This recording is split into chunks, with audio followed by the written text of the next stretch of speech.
Hey, it's Rick here with Maritime Gardening. I recently had a viewer comment on my rhubarb saying, "Yours is so big, mine's all spindly and thin. What am I doing wrong? How do you grow good rhubarb?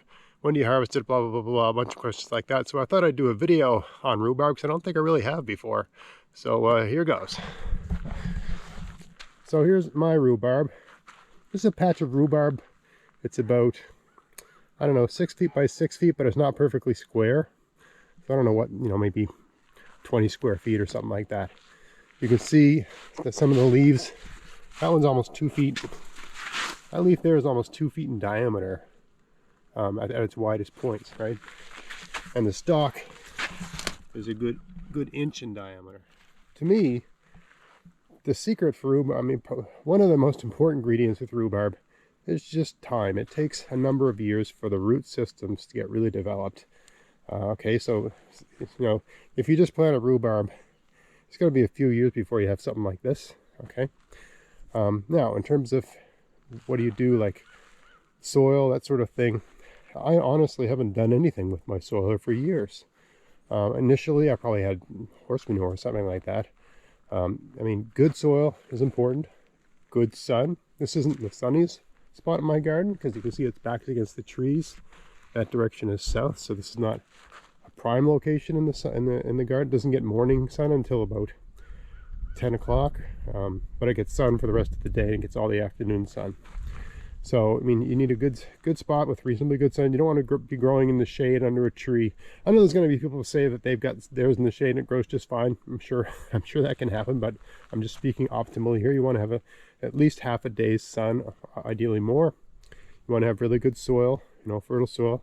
You want to keep your soil mulch all year. All right, so I've got leaves and stuff here, right? Just whatever. It's just leaves and whatever, right? So usually sometime in the fall, I just cover this with leaves. And that's really all the effort I put into growing rhubarb here. Person asked me if you could harvest until the end of June. I do. I harvest enough to make about 3 batches of rhubarb crisp, and there's a couple like jams or marmalades I might make. I should do a video on that soon, because it's getting kind of ratty now and it's just about done, right, in terms of like having good rhubarb to harvest. So for me, I live in Nova Scotia, Canada, zone 6A, and I harvest until the end of June and then I stop. And I make sure I leave lots of foliage, right? That's another secret if you don't know, right? You can't just cut it all down to the ground, right? What are these leaves doing, right? They're gathering energy from the sun, and then all that energy is converted into sugars and they're stored in the root system for next year. So, generally speaking, I've got walking paths here, so I harvest everything that's leaning into the walking paths. All the ones that are coming out this way, all the ones that are going out that way.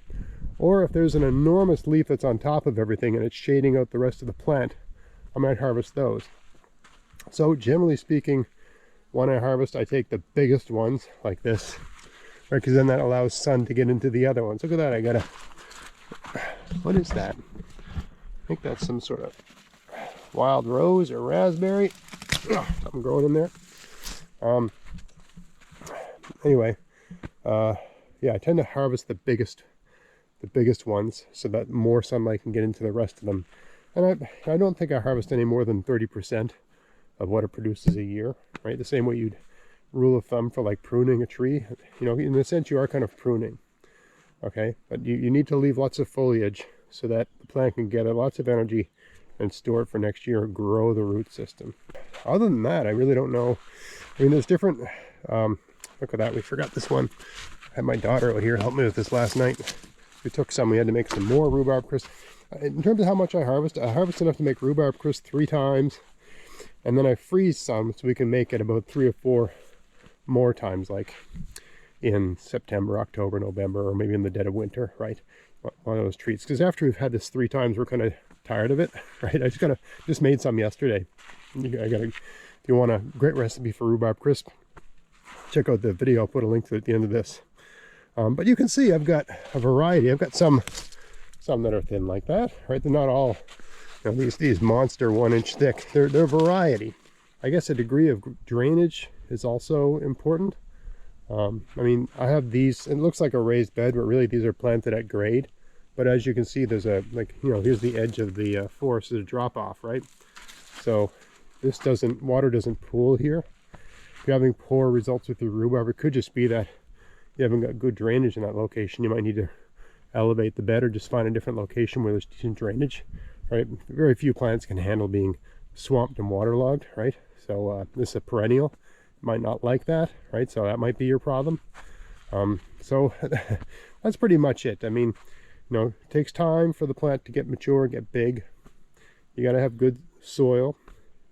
In my opinion, you keep it mulched, because then you got constant moisture levels and the mulch is always breaking down and creating a kind of fertilizer. Don't over harvest. You know, leave lots of leaves so the plant can gather energy for the subsequent years.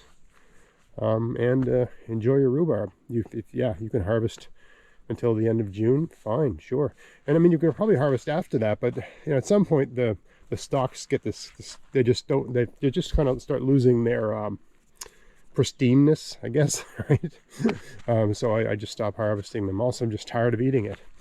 But yeah, that's it. Nothing too fancy to this.